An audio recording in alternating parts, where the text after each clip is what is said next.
La nuit enveloppe le cimetière de Saint-Élias comme un voile épais. Personne n'y met les pieds après le coucher du soleil. Personne, sauf elle. Une tombe gravée. Ne réveillez pas ce qui dort sous terre. Une vidéaste audacieuse décide de filmer une vidéo d'exploration urbaine pour Halloween. Ce qu'elle va découvrir là-bas dépasse l'imagination. Elle ne savait pas qu'un esprit rôdait encore parmi les morts.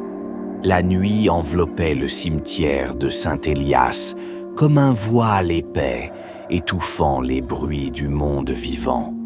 Les branches des vieux chênes se tordaient dans le vent froid, projetant des ombres mouvantes sur les pierres tombales fissurées par le temps. Ce lieu, oublié depuis plus d'un siècle, n'était plus visité que par les corbeaux et les curieux trop courageux ou trop stupides. C'est là qu'Émilie, une vidéaste youtubeuse spécialisée dans l'exploration urbaine, avait décidé de filmer une vidéo pour Halloween. Elle voulait impressionner ses abonnés avec un contenu inédit. Une immersion en pleine nuit dans ce cimetière maudit où, disait-on, les morts ne reposaient jamais vraiment en paix. Elle entra par une porte latérale rouillée, son trépied à la main, sa caméra stabilisée fixée sur son épaule. Ses pas résonnaient faiblement sur les graviers humides. Derrière elle, son caméraman, Thomas, filmait sans un mot, malgré la tension qui montait en lui. Ils avaient tous deux lu les légendes locales, disparitions mystérieuses, cris entendus dans la nuit, ombres fugaces captées sur des vidéos amateurs. Mais ils étaient jeunes, confiants et surtout convaincus que tout cela n'était que superstition. Le cimetière semblait figé dans le temps. Des croix renversées, des statues décapitées, des noms effacés par la pluie. Émilie s'arrêta devant une tombe particulièrement ancienne. La plaque indiquait « Ici repose Lucien d'Argel, exorciste et gardien des âmes errantes ». Sous cette inscription, une phrase en lettres plus petites « Ne réveillez pas ce qui dort sous terre ». Intéressant, murmura-t-elle en se penchant pour filmer de plus près. Thomas hocha la tête, mal à l'aise. Ils continuèrent leur exploration, traversant des allées sombres, longeant des caveaux aux portes entr'ouvertes. Plus ils avançaient, plus un silence oppressant s'installait. Même les insectes semblaient retenir leur souffle. À plusieurs reprises, Émilie crut entendre des voix lointaines, des murmures incompréhensibles. Elle pensa d'abord à un jeu de vent, mais quand elle demanda à Thomas s'il avait entendu quelque chose, il répondit par un hochement nerveux de la tête. À minuit pile, elle décida de faire une prise en direct sur sa chaîne. Le public était au rendez-vous. Plus de 50 000 personnes regardaient en simultané. Sur l'écran, on voyait Émilie souriante, un peu tendue, mais toujours enthousiaste. « Bonsoir à tous, nous sommes en direct depuis le cimetière de Saint-Élias, l'un des plus anciens et des plus hantés de France. Alors, si vous avez des frissons, restez connectés.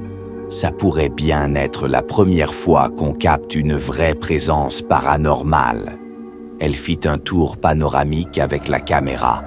Les spectateurs aperçurent les tombes silencieuses, les arbres noirs, le ciel nuageux.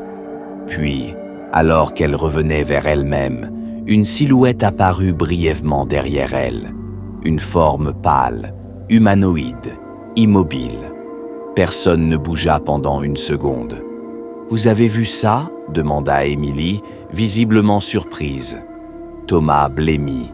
« Oui, » dit-il d'une voix rauque. « Tu as vu ?» Mais lorsqu'ils se retournèrent, il n'y avait rien. Juste une tombe brisée et l'obscurité. Émilie tenta de plaisanter, mais sa voix tremblait légèrement. Elle continua la diffusion, décidant de pousser jusqu'au caveau central, dit « caveau des damnés ». C'était un endroit interdit, condamné depuis des années après un effondrement partiel. Pourtant, la porte métallique était grande ouverte, comme si quelqu'un ou quelque chose les attendait.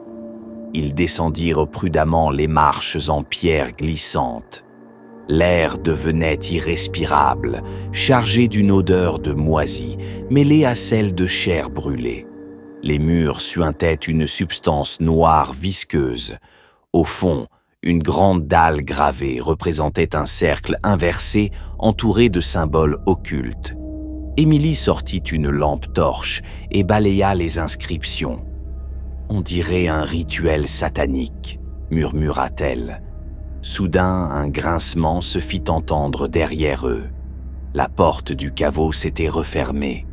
Thomas courut vérifier, mais impossible de l'ouvrir. « Merde, merde, merde !» souffla-t-il. Puis un bruit sourd résonna dans les profondeurs du caveau, comme un battement de cœur. Un autre, plus fort, plus proche. Émilie sentit un frisson parcourir son échine. Son téléphone affichait plus aucun signal, plus aucune connexion Internet. Et puis, les images commencèrent à se distordre. Des parasites envahirent l'écran, et une voix, faible mais claire, sortit des haut-parleurs de leurs écouteurs. « Tu as réveillé les dormeurs. Maintenant, tu dois payer. » Les spectateurs en ligne hurlèrent devant leurs écrans. Certains envoyèrent des messages de panique. D'autres prirent des captures d'écran avant que la vidéo ne coupe brutalement. Plusieurs heures passèrent. Personne ne revit Émilie ni Thomas. Le lendemain matin, des forces de l'ordre retrouvèrent la caméra abandonnée dans le caveau. Le cordon était coupé net, comme arraché par une force surhumaine. Sur la carte mémoire, les dernières images montraient une silhouette pâle se pencher sur Émilie, tandis que Thomas hurlait en arrière-plan avant que l'écran ne devienne noir. Depuis ce jour, chaque année à la même date, des phénomènes étranges se produisent autour du cimetière. Des lumières vertes flottent au-dessus des tombes. Des voix murmurent dans le vent. Et parfois, très tard dans la nuit, on peut entendre un cri étouffé, comme si quelqu'un appelait au secours depuis les profondeurs de la terre. Certains affirment avoir vu une jeune femme errer entre les pierres tombales, cherchant désespérément à fuir un destin qu'elle n'avait pas choisi. D'autres disent que si vous passez assez près de la tombe de Lucien d'Argel, vous pouvez entendre son avertissement. Ne réveillez pas ce qui dort sous terre. Mais il est trop tard, car sous les racines des chênes centenaires, quelque chose s'est réveillé, et cela cherche à sortir. Émilie et Thomas ont disparu sans laisser de traces. Aucun corps n'a été retrouvé, mais certains jurent avoir entendu leur voix dans le vent. Cette histoire est inspirée de faits réels. Si vous avez aimé cette histoire, likez, commentez et partagez.